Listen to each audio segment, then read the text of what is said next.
Bonjour, je suis Stéphanie Trudel, je suis directrice générale adjointe chez Enviro Compétences. Un de mes rôles, c'est de voir au bon déroulement et à la qualité des différents projets qu'on réalise, et ce, dans le respect des échéanciers et des budgets.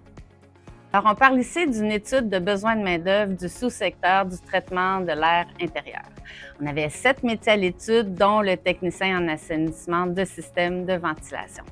Les objectifs qui étaient poursuivis par cette étude, c'était de dresser un portrait des emplois et des entreprises du sous-secteur, de décrire de façon quantitative et qualitative les besoins de main-d'œuvre actuels et futurs, de dresser un portrait des compétences actuelles et futures de la main-d'œuvre, de ressortir les différents enjeux de gestion des ressources humaines et finalement de dresser quelques pistes de solutions pour répondre à ces enjeux. En ce qui a trait à la méthodologie utilisée, dans un premier temps, on a procédé à une revue de littérature. Donc, c'est de procéder à la lecture de toute la documentation disponible au niveau des entreprises et de la main-d'œuvre du sous-secteur. Par la suite, on a procédé à la collecte des données primaires. On a utilisé 3 façons. La première a été la réalisation de 10 entrevues individuelles pour mieux comprendre les différents enjeux vécus dans le sous-secteur. Par la suite, on a procédé à une enquête en ligne. Donc, on a eu 48 entreprises qui ont répondu à l'enquête et l'analyse préliminaire de toutes ces données-là a été mise au jeu lors d'un groupe de discussion avec des propriétaires d'entreprises du sous-secteur. Et ça, dans le but d'amener de la finesse, d'amener un petit peu plus de précision dans différents enjeux qui ont pu être soulevés et discuter, évidemment, des solutions potentielles. En ce qui concerne les constats qui ressortent de l'étude, je dirais que les 3 principaux sont la méconnaissance ou le fait que les métiers soient peu connus. Donc, évidemment, ça va avoir une incidence sur l'attraction de la main-d'œuvre vers ces métiers-là.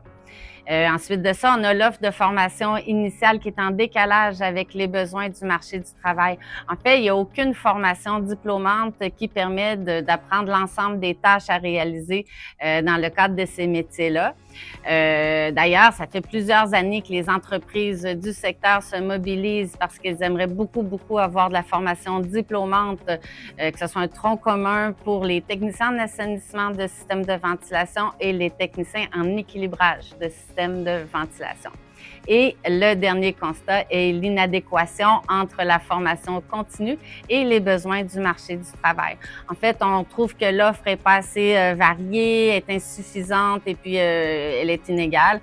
Donc, il y aurait beaucoup de travail là, qui pourrait être fait là, au niveau de la formation continue aussi. En fait, il y a plusieurs sujets de formation qui sont ressortis par les entreprises dans l'étude. Je vous invite d'ailleurs à lire le rapport de l'étude pour pouvoir prendre connaissance là, de l'ensemble de ces sujets.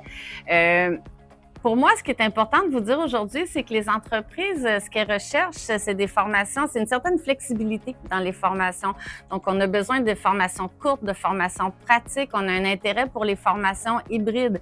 Donc, les employeurs vont favoriser une formation où la théorie va se donner en ligne, mais où il va y avoir une partie pratique qui va se donner sur le terrain.